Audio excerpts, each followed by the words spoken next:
Andhra Pradesh deputy CM Pawan Kalyan గారు Kakinada see పోర్టులో అక్రమ రవాణా జరుగుతున్నటువంటి బియ్యం పట్టుబడడం జరిగింది. దాన్ని పరిశీలించడానికి ఈరోజు ఆయన కాకినాడ సీ పోర్టుకు పోయి అదంతా లోపలికి పోయి పరిశీలించి వచ్చిన తర్వాత ఒక ప్రెస్ మీట్ పెట్టడం జరిగింది. ఆ ప్రెస్ మీట్లో ఆయన చెప్పే విషయాలు చూస్తే నిజంగా నవ్వే వస్తుంది. ఎందుకంటే ఒక డిప్యూటీ సీఎంగా ఉండి ప్రాథమికంగా కొన్నిటిపై అవగాహన లేకుండా ఏదో చేసేద్దామని తొందరగా అక్కడ పోయి సరే ఆయన వచ్చి ప్రెస్ మీట్లో చెప్పడం జరిగింది. ప్రెస్ మీట్లో ఏం చెప్తున్నాడు, అసలు ఈ అక్రమ రవాణా అనేది ఎవరు చేస్తున్నారు, ఎందుకు చేస్తున్నారు, ఎక్కడికి పోతున్నది, ఎవరు పర్మిషన్ ఇచ్చిండ్రు, ఇది అసలు ఈ నెట్వర్క్ అనేది నాకు అర్థం కావడం లేదు, అక్కడ అధికారులు ఎవరు సహకరించడం లేదు, కనీసం నన్ను లోపలికి తీసుకుపోయి కూడా చూపించడానికి కూడా వాళ్ళు ఇష్టపడడం లేదు, నేను ఏం చేయాలి నాకు అర్థం కావడం లేదు, ఇది చాలా డెప్త్గా ఉన్న నెట్వర్క్, దీనిపై కేంద్ర హోంశాఖకు నేను ఫిర్యాదు చేస్తా అంటున్నాడు.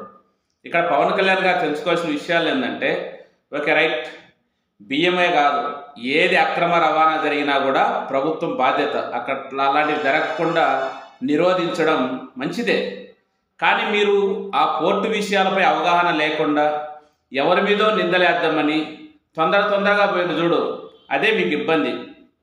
పోర్టులు అనేటివి కొన్ని గవర్నమెంట్ ఆధీనంలో ఉన్నాయి, కొన్ని ప్రైవేట్ ఆధీనంలో ఉన్నాయి, కొన్ని గవర్నమెంట్ ప్రైవేటు రెండింటి కలిపి ఆధీనంలో ఉన్నాయి.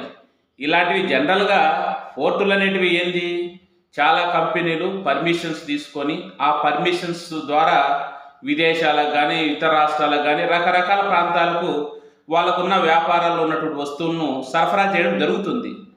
కానీ పవన్ కళ్యాణ్ గారి యొక్క ఆతృత ఏంది, కాకినాడలో వైఎస్ఆర్ కాంగ్రెస్ పార్టీకి చెందినటువంటి మాజీ ఎమ్మెల్యే ద్వారంపూడి చంద్రశేఖర్ రెడ్డిని పట్టుకోవాలన్నది ఆయన యొక్క ఆలోచన.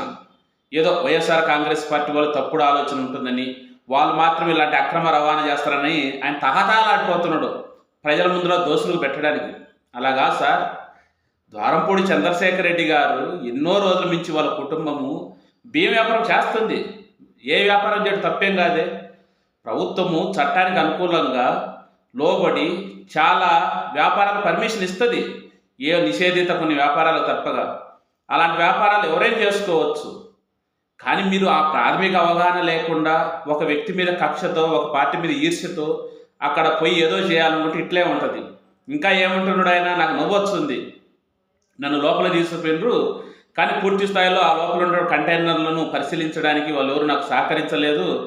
కానీ నేను ఫోటోలు ఉండగానే ఆ పెద్ద షిప్ చుట్టూ చిన్న పడవలు వచ్చేసి దాంట్లోంచి కొన్ని మూటలు వేసుకొని పోతున్నారు, కొన్ని మూటలు ఎత్తుతుండ్రు, కొన్ని మూటలు దించుతుండ్రు.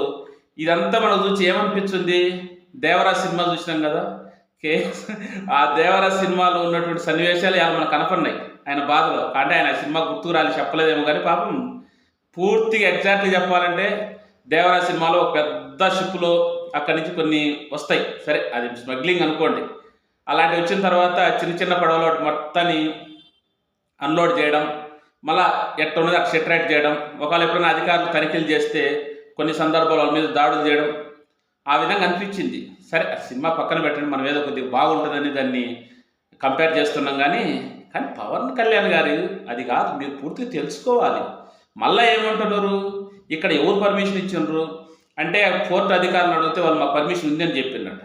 మరి పోర్టు అధికారులు పర్మిషన్ ఉందని చెప్పినప్పుడు మళ్ళీ ఎవరు పర్మిషన్ ఇచ్చినారని మీరు అడగడం ఎందుకు? అంటే పోర్టుకు సంబంధించి అక్కడ మన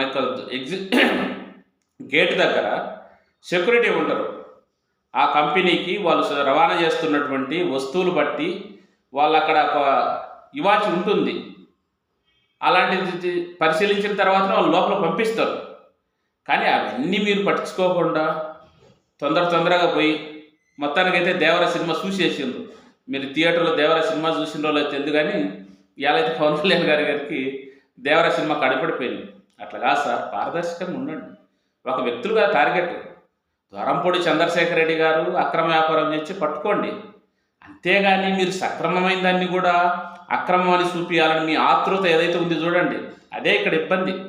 మీరే ఉండరు అది అధికారంలో, మీరు అన్నారు కదా అధికారంలో లేనప్పుడు మీరు అన్న మాటలగిన చూస్తే నవ్వుగా సార్, ఆశ్చర్యం అనిపిస్తుంది.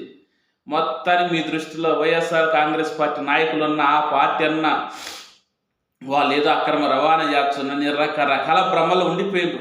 ఇప్పుడు నిజాలు తెలుస్తున్నాయి మీకు. వ్యాపారాలు ఒక వ్యక్తికి ఒక పార్టీకి చెందినవి ఉండవు సార్. ప్రతి పార్టీలో వ్యాపారాలు చేసే వాళ్ళు ఉంటారు. సరే వాళ్ళలో ఎవరైనా తప్పు చేస్తే అది తప్పుని చూపించండి, ఇబ్బంది ఏం లేదు. కానీ మీరు ఒక సైడ్గా ఆలోచించి ఏదో ద్వారంపూడి చంద్రశేఖర్ రెడ్డి ఒకటే తప్పు చేస్తున్నట్టు చేయొద్దు.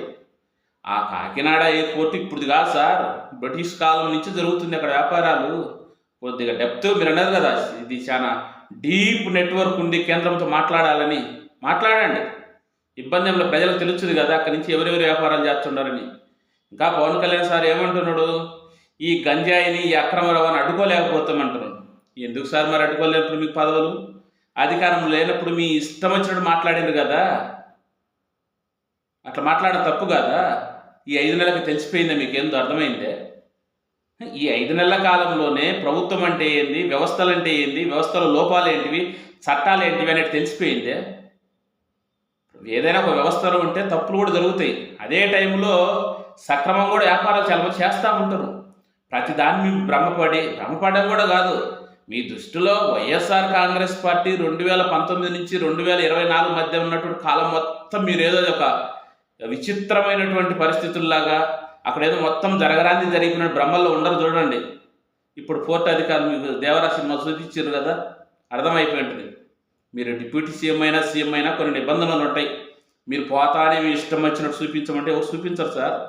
దానికి కొన్ని రూల్స్ ఉంటాయి.